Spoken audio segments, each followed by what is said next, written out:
প্রথমেই আমি অত্যন্ত শ্রদ্ধাভরে স্মরণ করছি 1952 সালের ভাষা আন্দোলনে যারা আত্মত্যাগ করেছেন তাদের প্রতি, 1971 সালে মহান মুক্তিযুদ্ধে যারা শহীদ হয়েছেন তাদের প্রতি, এবং 2024 সালে গণঅভ্যুত্থানে যারা শহীদ হয়েছেন তাদের আত্মার মাগফিরাত এবং কামনা করছি এবং তাদের প্রতি কৃতজ্ঞতা এবং সশ্রদ্ধ সালাম জানাচ্ছি। আমরা আলোচনা পর্যায়ে প্রায় শেষ পর্যায়ে চলে এসেছি। আমাদের এর পূর্বের যারা বক্তাগণ যারা বক্তব্য দিয়েছেন তারা সুন্দরভাবে মহান যে ভাষার আন্দোলন সেটির প্রেক্ষাপট বর্ণনা করেছেন এবং সেখানে যারা আত্মত্যাগ করেছেন তাদের বিষয়ে কথা বলেছেন। ভাষা এমন একটা বিষয় যেটি আল্লাহ তাআলা দেওয়া প্রাণের পরে মানুষ তার পারিবারিকভাবে ঐতিহাসিকভাবে ধারণ করে থাকে। যার প্রাণ আছে তার একটা ভাষাও থাকে। এই ভাষাটি যত গরিব মানুষই হোক বা যত নিরুপায় মানুষই হোক তার একটা ভাষা অন্তত পক্ষে থাকে। এই ভাষার উপর যখন আক্রমণ আসে তখন মানুষ কিন্তু প্রতিবাদ করবে, এবং তাই হয়েছে 1952 সালে। তৎকালীন শাসক গোষ্ঠী আমাদের উপর জোর করে একটি ভাষা চাপিয়ে দিতে চেয়েছেন, যেটা আমাদের যারা এই ভাষায় কথা বলেছেন সেই সময় বলতেন তারা এটা ভালোভাবে নেননি। বিশেষ করে আমাদের ছাত্র সমাজ তারা এর বিরুদ্ধে প্রতিবাদ করেছেন, মিছিল করেছেন, বিভিন্ন ধরনের প্রতিবাদমূলক কার্যক্রম গ্রহণ করেছেন। তার অংশ হিসাবে এই 1952 সালের 21শে ফেব্রুয়ারি মিছিলে যে গুলিগুলো চালানো হয়েছিল সেখানে যারা আত্মত্যাগ দিয়েছেন তারা জীবন উৎসর্গ করেছেন। তাদের আত্মত্যাগের কারণেই পরবর্তীতে এই ভাষা আন্দোলন থেকে শুরু করে অন্যান্য যে আন্দোলনগুলি আছে সেগুলো বেগবান হয়েছে, এবং আমরা এই মাতৃভাষার যে গৌরব সেটা আমরা অর্জন করেছি। বিষয়টা বাংলা ভাষা এবং মাতৃভাষার সাথে সম্পর্কিত। প্রত্যেকটা জাতিরই তার নিজস্ব একটা ভাষা থাকে, সেই ভাষাতেই তার কথা বলার অধিকার, চিন্তা করার অধিকার, সেই ভাষাতেই কাজ করার অধিকার। তো এই অধিকার কেড়ে নিতে চাইলেই যত ধরনের সমস্যা হয় সেগুলোই হয়, যুগে যুগে তাই হয়েছে। পৃথিবীতে অনেক ভাষা আছে, সব ভাষাই হয়তো এভাবে মাতৃভাষা হিসেবে টিকে থাকার জন্য লড়াই করেনি যেটা বাংলা ভাষা করেছে। আর এই কারণেই আমাদের আন্তর্জাতিকভাবে এই ভাষাটার একটা স্বীকৃতি হয়েছে। সারা বিশ্বের যত ভাষাভাষী মানুষ আছে তাদের জন্য এটা আন্তর্জাতিক স্বীকৃতি হিসাবে আমাদের জাতিসংঘ এটাকে আন্তর্জাতিক মাতৃভাষা দিবস হিসেবে ঘোষণা করেছে 1999 সালে। 2000 সাল থেকে আমরা এটি আন্তর্জাতিক মাতৃভাষা দিবস হিসেবে পালন করছি। যে কথাগুলো আলোচনা হলো যে বাংলা ভাষার বা মাতৃভাষার যে স্বকীয়তার বিষয়গুলি আছে সেগুলো আমাদের নতুন করে ভাবতে হবে। পৃথিবীতে বা সমাজে বা যে কোনো জায়গায় আমরা যদি উন্নত হতে চাই তাহলে আমাদের শৃঙ্খলার একটা বিষয় আছে, এবং ভাষার ক্ষেত্রে যারা শৃঙ্খল, ভাষার ভিতরে যারা সৌন্দর্য আছে তাদের ব্যক্তি পর্যায়ে তাদের সৌন্দর্য আছে, সমাজ পর্যায়ে রাষ্ট্র পর্যায়ে তাদের সৌন্দর্য আছে, এবং তারাই আসলে শেষ পর্যন্ত গিয়ে উন্নত হয়। আমাদের এই বিভিন্ন ভাষার একটা সংমিশ্রণ, এর মধ্যে কিছু হিন্দি, কিছু বাংলা, কিছু উর্দু, কিছু ইংরেজি, সব মিলিয়ে আমরা যেটা বলতে চাই তাতে করে আমাদের নিজস্ব স্বকীয়তা আসলে প্রকাশ পায় না। তো যখন আমরা যে ভাষায় কথা বলবো সেটা যদি সেই ভাষাতেই কথা বলি ভালো।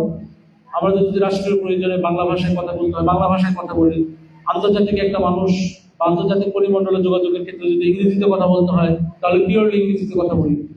যেরকম প্রয়োজন সেরকম ভাবেই আমাদের এই কথাগুলো বলা উচিত। কিন্তু আমাদের ব্যক্তি জীবনে, আমাদের রাষ্ট্রীয় জীবনে যেখানে বাংলায় একমাত্র কথা বলার মাধ্যম হওয়া দরকার, সেখানে যাতে আমরা নানা ভাষার সংমিশ্রণে একটা অদ্ভুত টাইপের ভাষা যেন তৈরি না করি, সেটাই আমাদের হচ্ছে চেষ্টা থাকা দরকার। আমাদের বাংলা ভাষাকে যদি আমরা এগিয়ে নিয়ে যেতে চাই তাহলে কয়েকটা বিষয় আমাদের নিশ্চিত করতে হবে। এক, আমাদের রাষ্ট্রীয় জীবন, প্রশাসনিক যে কার্যক্রমগুলি আছে এবং বিচার ব্যবস্থার যে কার্যক্রমগুলি আছে সেগুলিতে আমার বাংলা ভাষার যে সর্বোচ্চ ব্যবহার সেটা নিশ্চিত করা দরকার। এই বিষয়ে সংবিধানে স্পষ্ট বলা আছে এবং সেই অনুযায়ী আমাদের কাজ করা দরকার। আমাদের ভাষা, মাতৃভাষা, এটা মাতৃভাষা প্রত্যেকেরই মাতৃভাষা থাকে। আমাদের এই বিষয়গুলি আলোচনা হয়েছে যে আমাদের অনেক ক্ষুদ্র জাতিগোষ্ঠী আছে, তাদের নিজস্ব ভাষা আছে। এই ভাষাগুলো আমাদের তৎপর থাকতে হবে।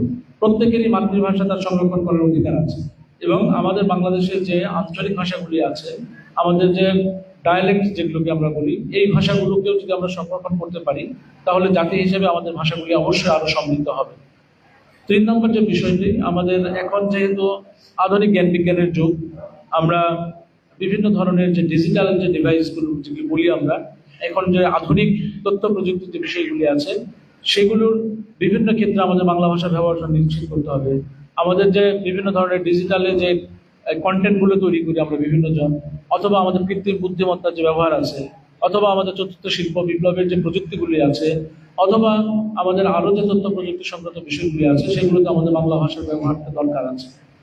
আমরা যদি আরো চিন্তা করে দেখি, আমাদের তরুণ প্রজন্ম যারা আছে, তরুণ প্রজন্ম বিশেষ করে তাদের ফেসবুকিং থেকে শুরু করে বিভিন্ন বিষয়ে যে শব্দগুলো তারা ব্যবহার করে, যে ভাষার ব্যবহারগুলো করে, সেই ভাষাগুলোতে তাদেরকে যদি আমরা আরো আধুনিক বাংলা ভাষা চর্চার ক্ষেত্রে উদ্বুদ্ধ করতে পারি, তাহলে এই ভাষাগুলি আমাদের টিকে যাবে। যে কোনো সংস্কৃতি, যে কোনো ভাষা সব কিন্তু আমাদের তরুণ সম্প্রদায়ের মাধ্যমে আসলে প্রথমত ছড়ায়। সুতরাং তাদেরকে যদি আমরা আধুনিক ভাষা শিক্ষা সম্পর্কে আরো সচেতন করতে পারি, তাহলে আমাদের ভাষাগুলো নিঃসন্দেহে আরো উন্নত হবে। আরো কিছু কথা আসছে আমাদের, যে আধুনিক যে গবেষণাগুলি হবে, আধুনিক যে জ্ঞান বিজ্ঞানের চর্চাগুলি হবে, সেখানে যদি আমরা বাংলা ভাষার ব্যবহারটা বৃদ্ধি করতে পারি, তাহলে এটার জন্য আমাদের কিছু কাজ করা দরকার। আমরা যারা আধুনিক লেখাপড়া করেছি, যখন একটা উন্নত মানের গবেষণাপত্র যখন পড়ি, যখন বিজ্ঞানের কোনো একটা আধুনিক যখন তত্ত্ব পড়ি, অথবা আইন থেকে শুরু করে সব বিষয়ে আধুনিক যখন পড়ি, তখন দেখা যায় সেটা বিভিন্ন ভাষায় আসলে আছে। ইভেন আমাদের কিছু কিছু শব্দ অন্য ভাষায় শিখতে হয়। একটা ভালো সুইডিশ ভাষার হয়তো দেখা যাচ্ছে একটা ভালো গবেষণাপত্র আছে, তখন ওই সুইডিশটাকে বিভিন্নভাবে অনুবাদ করে করতে গিয়ে ওই সুইডিশ ভাষা সম্পর্কে কিন্তু জানা হয়ে যায়। ঠিক একইভাবে বাংলা ভাষায়ও যদি আমরা আধুনিক জ্ঞান বিজ্ঞান চর্চার ক্ষেত্রে যদি সুন্দর করে কোনো গবেষণাপত্র যদি আমরা বাংলা ভাষায় তৈরি করতে পারি, এবং সেটি যদি সারা বিশ্বে আলোড়ন সৃষ্টি করার মতো কোনো কিছু হয়, তাহলে অন্যান্য ভাষাভাষী মানুষকে এটাকে ইংরেজিতে ট্রান্সলেট করতে গেলেও অবশ্যই বাংলা ভাষা সম্পর্কে জ্ঞান শিখবে তারা। সুতরাং আমাদের উন্নতি করতে হবে। আমাদের উন্নতি যখন হবে, তখনই এই ভাষার প্রতি মানুষের আগ্রহ জন্মাবে। আমরা যদি এমনি এমনি বলি যে বাংলা ভাষা শেখো, বাংলা ভাষার তো কমিউনিকেশন হয় না, সারা পৃথিবীতে বাংলা ভাষায় কেউ কথা বলে না।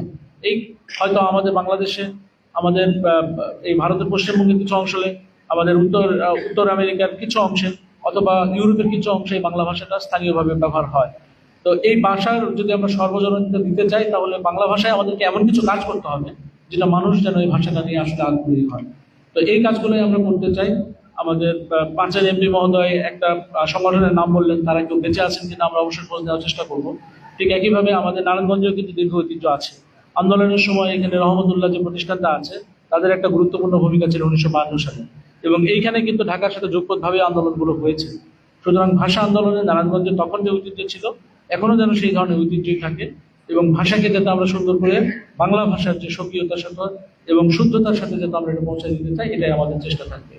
আজকে আমরা শহীদদের প্রতি শ্রদ্ধা জানিয়েছি, শুধু এই একটা দিন 21শে ফেব্রুয়ারি, এটাই আমরা থাকতে চাই না। আসলে সারা বছর জুড়ে আমরা শুদ্ধ বাংলা ভাষার চর্চা করতে চাই। আমাদের যারা শিক্ষার্থী আছে, অভিভাবক আছে এবং শিক্ষকবৃন্দ যারা আছেন, তাদেরকে সাথে নিয়েই আমরা এই বাংলা ভাষার স্বকীয়তাটা যেন রক্ষা করতে পারি, সেটাই হবে আমাদের আসলে উদ্দেশ্য।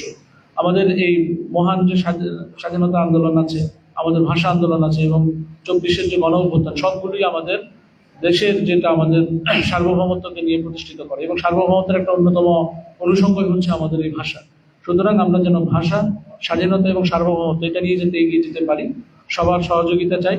আজকের এই আলোচনা সভায় যারা অংশগ্রহণ করেছেন, আমাদের সম্মানিত দুজন মাননীয় সংসদ সদস্য আছেন, বিভিন্ন রাজনৈতিক দলের নেতৃবৃন্দ আছেন, আমাদের অভিভাবকবৃন্দ আছেন, আমাদের শিক্ষার্থীরা আছেন, সুধীজন আছেন, সাংবাদিকবৃন্দ আছেন, এই অনুষ্ঠানে অংশগ্রহণের জন্য এবং অনুষ্ঠানটিকে সফল করার জন্য সকলের প্রতি কৃতজ্ঞতা, ধন্যবাদ এবং আন্তরিক ধন্যবাদ জানিয়ে আমার বক্তব্য শেষ করছি। ভালো থাকবেন সবাই।